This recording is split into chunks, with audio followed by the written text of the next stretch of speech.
Good day, I'm Lorraine Mendez and this is your JIS News for Tuesday, July 11. Cabinet is to review the accountability framework provision for the Zones of Special Operations Act within a few weeks' time. This was among the outcomes of a meeting of the National Security Council on Sunday, following both Houses of Parliament's passage of the legislation. Prime Minister Andrew Holness used the meeting to reiterate the role of the security forces in dismantling gangs and working with social service agencies to normalize communities. He reiterated that through this relationship, needs would be assessed so as to activate immediate relief operations and strategic planning for development. The National Security Council also considered other strategies to target violence producers and reduce the number of illegal firearms on the nation's streets. Among them, the rollout of a national CCTV camera system at major traffic intersections and other strategic public areas. This system will include motor vehicle license recognition software as recommended in the National Security Policy. Meanwhile, Justice Minister Delroy Chuck says custodies and justices of the peace will have a critical role to play in ensuring the protection of citizens' rights once an area has been designated a special crime zone. He says JPs should be present when the security forces conduct searches in special zones. If a person is to be detained, the police will have to convince the JP that this person is suspected, and if the JP disagrees, the man must be released.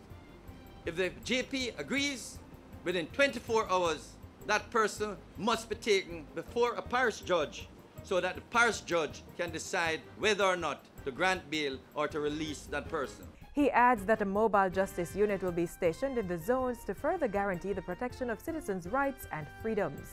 So if any citizen feel that their rights have been infringed, then they go in there and explain, and if property is damaged or rights are infringed and it can be proven, then they will get compensation. This government believes that the citizen must come first, that the dignity of the citizen must be upheld.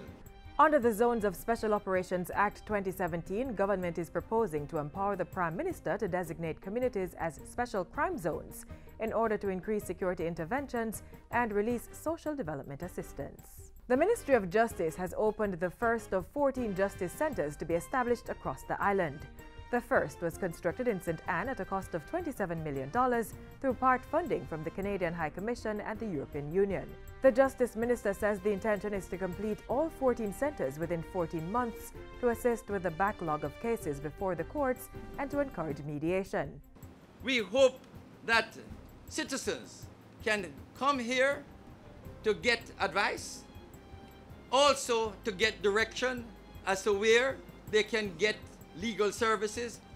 At these justice centers, we're hoping that the judges will be able to refer some of the minor cases in the crime or in civil matters for mediation or also for restorative justice. Minister Chuck says the centers will also be used to train persons in restorative justice practices. These justice centers will be the hub for the training of restorative justice across the parish. Every single school, we intend to have at least 3 restorative justice facilitators. The Justice Center will offer services such as restorative justice, mediation, and child diversion.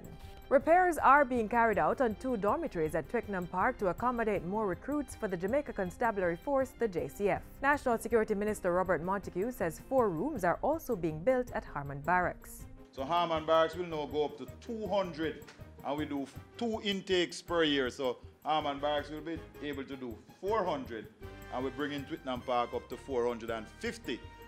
And we are in the middle of negotiating with a contractor, a provider of temporary housing, because I want to bring Twickenham Park actually up to 600 or 700 per batch.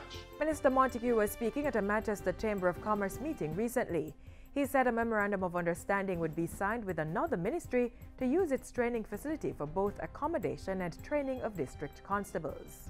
And finally, a memorandum of understanding (MOU) has been signed to expand the local cassava industry. The agreement was signed recently by the Agriculture Ministry's Bodles Research Station, Jarich ACDI VOCA, Deno and Geddes Foundation, 1890s Universities Foundation, Delaware State University, Maryland Eastern Shore University, and Tuskegee University. The initiative is funded by the United States Agency for International Development. It supports Red Stripe's Sustainable Agriculture Initiative to provide new and increased opportunities through cassava production and processing. This collaboration with JREACH and the partnering universities will provide the technical input and support that will allow us to identify high-yielding cassava varieties with a starch content that is suitable for commercial processing. We also intend to develop agronomic practices that are climate smart and to include these practices in the training of over 200 farmers. It's our desire that our action today will set a trend for continued investment in smallholder agriculture and economic growth for Jamaica. And that's it for JIS News Today. I'm Lorraine Mendez. Thanks for watching.